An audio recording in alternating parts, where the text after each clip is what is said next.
was a really pretty day. The sun was outside shining, and it was early.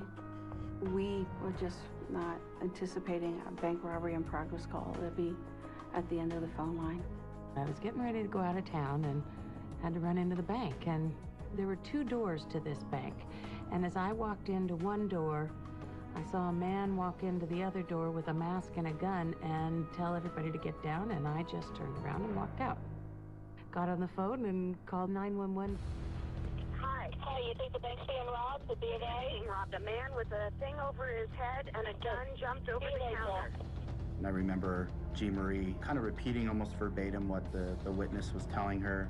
There was a bank robbery at the Bank of America on Cochran Street, and I immediately heard that. And before really the call was even entered, I had units already en route to the bank. I was actually in the area when the call came out, and just by the sound of the call, you could tell that this wasn't a bank robbery alarm. This was somebody watching what was going on. Don't go in that bank! I tried to keep people out of the bank. I knew this man had a gun, and I saw him jump over the counter, and the last thing we needed is for somebody else to go in there and get hurt. This was a unique call because the person that was reporting it was extremely bright, in my opinion. She was paying attention to her surroundings and realized that it appeared that there was a car waiting to the front. That was kind of odd. The car, it looks like it might be waiting for him. I see a car and a man sitting in it, and he just looked nervous, I guess. And I thought, that's probably the getaway car. It was just a hunch. So as Molly describes the car to me, I'm trying to enter it into the computer and then also say it out loud so Joe can put it out as quickly as possible. Majority of the time, we don't catch people while they're at the location. It's usually while they're getting away. So in 1 second, the more information we have for the officers, as the officers pass the person or vehicle, we want them to be able to pick out the right car and stop them. But actually, that car looks like it's pulling away. I don't know if it's waiting for him or not. There he goes. Yeah, it is waiting for him. He's getting in that car. Okay, what color is the car? The car is silver, and he's got a gun. And it's difficult sometimes with all the excitement going on in the field. You try to control your voice and your emotions. It's one of the things we're trained in, that the way we talk is how others are going to react. So while it may not sound like we're truly excited when we're putting out emergency calls, inside our heart is beating really quick. Okay, silver, and it's a sedan, a station wagon. It is a 2 or 4-door sedan. It's a right turn onto Cochran. Okay, eastbound onto Cochran. Hang on with me. 1 second, Molly. 1 second. 2 minutes further on the suspect description, it's a silver 4-door vehicle passing eastbound on Cochran, Is it still going eastbound towards Sequoia? I can't see it now. I don't know if that's it or not. That could be it. I'm not sure. Okay, actually, we already have the vehicle. I was really only maybe 2 blocks away at the time in that residential area.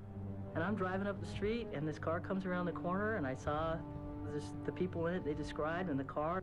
They looked at me like, oh no, and I looked at them like, oh gosh, and chase was on.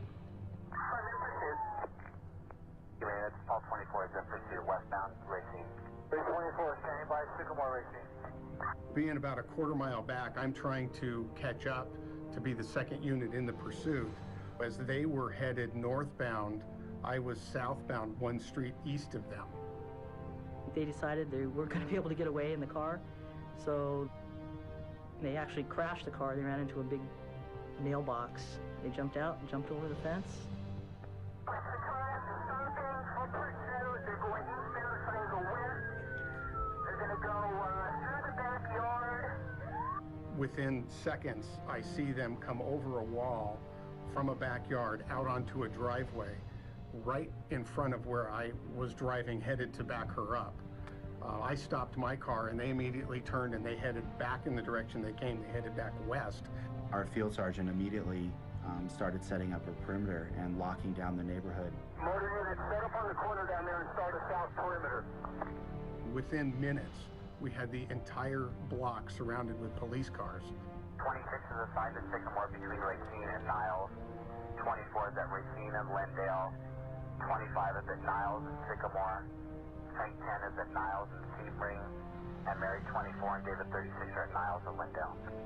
The area that we're talking about, a city block, is about 1,000 feet by 250 feet, and it contained 31 homes. This is a SWAT call out.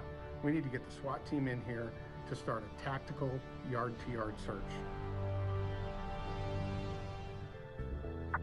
You should have 4 SO units en route. We'll meet you at the command post. I'm one of 5 tactical dispatchers that our program has. We actually go respond to the incident to the command post, and we relieve the comm center of the incident that they're dealing with. Having the communications are bogged down on one incident strains the whole system. We're responsible for handling the incident itself that's out there, whatever it may be, a hostage, a robbery in progress, anything that demands a SWAT call out. One of the first tasks I was tasked with was to try and find a phone number for every house in our perimeter and to call into the house and let them know what was going on and to stay locked down in your house right now. Secure your house and stay locked down until a SWAT team comes up to your house and will call you again and have you come out the front door. I was the incident commander up until the point that we called the SWAT team out for searching yard to yard. Ultimately, it's going to be the SWAT commander's responsibility on exactly how they're going to do that. We have different training. We have tactical vests. We have fully automatic weapons. So we just have a lot more experience than your average patrolman and for tactics and the like. The SWAT team actually broke into 2 separate teams. What we did is had one team start on the one street, and then the backing house is where the other team started. So it was a very coordinated approach. We have a chart of, okay, that yard's checked, that yard's not checked, and they kept going. In many cases, we actually had to evacuate the homes because there were people still inside many of these houses. If we get no answer and it's locked, we will then contact our tactical dispatchers and let them know that we'll come back to that later. We'll just immediately go down and search the open ones first. It took a great deal of time. I want to say it was 5 to 6 hours. As the houses got less and less, we knew we were getting closer. We knew something was gonna happen. One of the last houses, the dog had run up and down the yard and an adjacent yard and had hit the scent pattern from the neighboring yard. Everybody, especially somebody who's under stress, will sweat, will give off a scent. Your scent pattern will normally rise with the heat of the day. As we looked over this wall, all we can see is a back patio of a residence that had tarps covering furniture and a number of different items on that back porch. Myself and 2 other operators actually came up on the wall and made entry into that yard. It was just a matter of minutes, we found the gentleman, the suspect, hiding. The second guy had gone into a house. The residence in question where the second suspect was hiding was one of those houses that was locked, and we had noted with our tactical dispatcher to keep track of, so we were gonna go back. We were fortunate that the house that this guy went into, the lady that was in there happened to get out. She went straight to an officer, which caused the suspect to leave the residence, and he went out through the back and then started taking walls again, going yard to yard. He just kind of jumped probably 4 backyards to get to the very north end, and he was going to jump over there. Poked his head over the wall, not realizing that there was an officer standing right there.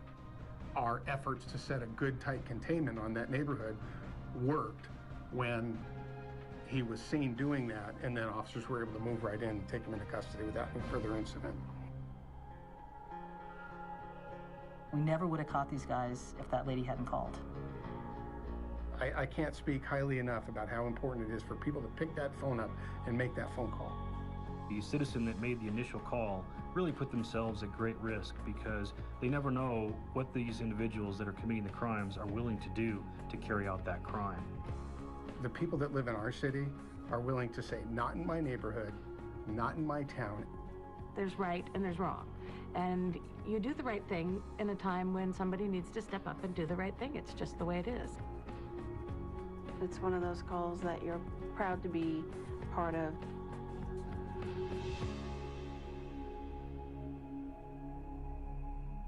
Days with us, and he always